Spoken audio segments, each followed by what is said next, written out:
Hi നമസ്കാരം. Cinema കാഴ്ചയിലേക്ക് എല്ലാവർക്കും സ്വാഗതം.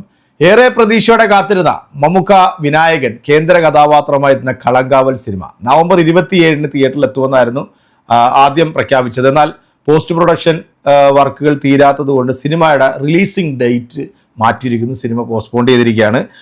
ജനുവരി ആദ്യ വാരത്ത്, അതായത് 2025 പുതുവർഷം ആദ്യ വാരത്തോടുകൂടിയാണ് സിനിമ തിയേറ്ററിലേക്ക് എത്താൻ പോകുന്നതെന്ന് ലേറ്റസ്റ്റ് ഒരു അപ്ഡേഷൻ വന്നിട്ടുണ്ട്.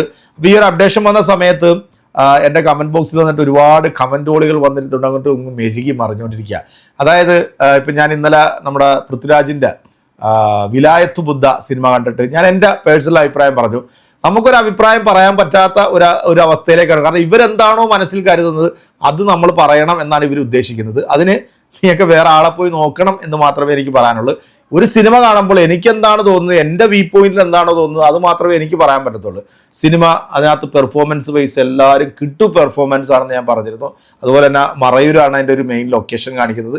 ആ ലൊക്കേഷൻ കാഴ്ചകളൊക്കെ നല്ല മനോഹരമായിട്ട് എടുത്തിട്ടുണ്ട്. അടിപൊളി സ്ക്രിപ്റ്റ് ആയിരുന്നു ഇത്. പക്ഷേ അതിനകത്ത് വന്നിട്ടുള്ളൊരു പോരായ്മ എന്ന് പറയുന്നത് അതിൻ്റെ ഡയറക്ഷൻ്റെ ഭാഗത്തുണ്ടായിട്ടുള്ള ചില പ്രശ്നങ്ങളാണ്. അതുകൊണ്ടാണ് ആ സിനിമ നമുക്ക് അത്ര വലിയൊരു എൻഗേജിങ് ആയിട്ട് തോന്നാഞ്ഞതെന്നാണ് ഞാൻ എൻ്റെ റിവ്യൂലെല്ലാം പറഞ്ഞല്ലേ. അപ്പം നിങ്ങൾക്ക് പറ്റിയിട്ടുള്ള ഒരു റിവ്യൂ കേൾക്കണമെന്നുണ്ടെങ്കിൽ നിങ്ങൾ അശ്വന്ത് ഗോക്കിൻ്റെയൊക്കെ റിവ്യൂ കേൾക്കുകയാണെങ്കിൽ നിങ്ങൾക്കൊരു പക്ഷേ ചിലപ്പം നിങ്ങൾക്ക് ഇഷ്ടപ്പെട്ടേക്കാം. എന്നാൽ മമ്മൂക്കയുടെ സിനിമ കളങ്കാവൽ പോസ്റ്റ്പോൺ ചെയ്തു, കളങ്കാവൽ റിലീസ് ഇല്ല, അതൊന്നും നീ അറിഞ്ഞില്ല എന്നൊക്കെ ചോദിച്ചുകൊണ്ടാണ് കമൻറ്റ് വരുന്നത്. സിനിമയുടെ റിലീസിങ് മാറ്റുന്നതും റിലീസ് എപ്പോൾ ചെയ്യണമെന്നൊക്കെ വിചാരിക്കുന്നത് ആ സിനിമ എടുക്കുന്ന പ്രൊഡ്യൂസറിൻ്റെയും അല്ലെങ്കിൽ ആ സിനിമയിൽ അഭിനയിച്ചിട്ടുള്ള നടന്മാരുടെയൊക്കെ ഒരു തീരുമാനമാണ്. അല്ലാതെ ഞാനല്ല ഇവിടെ ഇരുന്നുകൊണ്ട് സിനിമ റിലീസ് ചെയ്യുന്നതും അല്ലെങ്കിൽ സിനിമ തിയേറ്ററിലേക്ക് ഇറക്കുന്ന ആ തീരുമാനമൊക്കെ എടുക്കുന്നത്. അതുകൊണ്ട് അത്തരത്തിലുള്ള മണ്ടത്തരങ്ങളൊന്നും ആയിട്ട് ആരും വരാതിരിക്കുക. ഇനി എന്തായാലും നമ്മൾ കാത്തിരിക്കുന്ന മറ്റു 2 ബ്രഹ്മാണ്ഡ ചിത്രങ്ങളുണ്ട്. ഒന്ന് നമ്മുടെ ദിലീപ് നായകനായിട്ടെത്തുന്ന ബബ്ബബ്ബ ഭയം ഭക്തി ബഹുമാനം സിനിമ ഡിസംബർ 18 റിലീസിനായിട്ട് എത്തുന്നുണ്ട്. ഒരു കിടു പോസ്റ്റർ ദിലീപിൻ്റെ ഈ റിലീസിങ്ങുമായിട്ട് ബന്ധപ്പെട്ട് ഇറങ്ങിയിട്ടുണ്ട്. അതിനൊരു ബാക്ക്ഗ്രൗണ്ട് നോക്കുമ്പോൾ നിങ്ങൾക്ക് അറിയാം അല്ലേ, സംഭവം ഇച്ചിരി വിഷയം തന്നെയാണ്.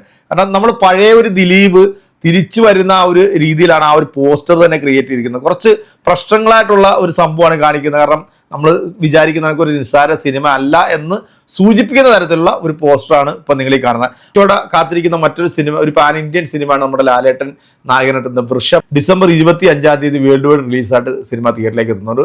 ഇതിൻ്റെ ഒരു ട്രailer-ഉം ടീസറൊക്കെ നമ്മൾ കണ്ടതാണ്. ഒരു യോദ്ധാവിൻ്റെ വേഷത്തിലാണ് ലാലേട്ടൻ എത്തുന്നത്. കുറച്ച് പ്രതീക്ഷ നൽകുന്ന രീതിയിലുള്ള ഒരു ട്രailer-ഒക്കെ ആയിരുന്നു. ആ ട്രailer കണ്ടപ്പോഴേ ഞാൻ പറഞ്ഞിരുന്നു എനിക്ക് ഭയങ്കരമായിട്ട് ഇഷ്ടപ്പെട്ട ഒരു ട്രailer. കാരണം ആ ഒരു ബാഹുബലി അങ്ങനെയുള്ള ആ ഒരു സംഭവം, ബാഹുബലി പോലുള്ള ആ ഒരു സിനിമയുടെ ആ ഒരു പാറ്റേൺ പിടിച്ചിട്ടാണ് ഈ ഒരു സിനിമയും വരുന്നത്.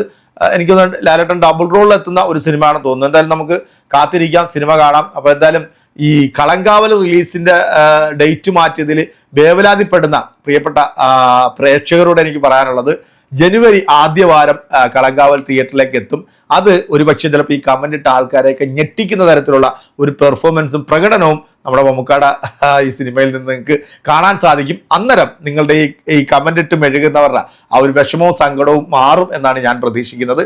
അപ്പോൾ എന്തായാലും അടുത്തൊരു സിനിമാ വിശേഷമായിട്ട് നമുക്ക് വീണ്ടും കാണാം. അതുവരേക്കും എല്ലാവർക്കും